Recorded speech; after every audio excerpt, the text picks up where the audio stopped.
tere tulemast tagasi. Ma väga ootasin seda, et sa tuled.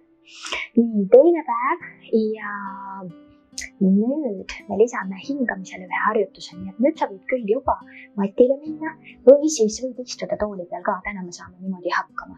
Kui sa oled matil, säti oma istmikunukid mati sisse, tõsta oma selg pikaks, nagu ma eile rääkisin, siis pealagi läheb lae poole, istmikunukid lähevad põranda sisse ja hoiad lülisamba pikana.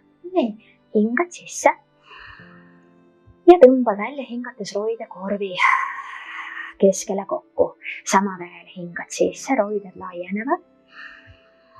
Hoiad lülisamba pikana ja tõmbad lihased ümber lülisamba. Tee sama veel, hingad sisse ja hingad välja. Teine harjutus on käte ringid ringkera avamisega ja hingad sisse ja hingad välja. Teine pool. Hinga ikka samamoodi. Tõstad käe ringkera, avad, tubli sama. Mõnus soojendus, mis eelneb siis sellele, mis meil ees ootab. Tee korra veel mõlemale poole. Ja viimane kord. Hästi.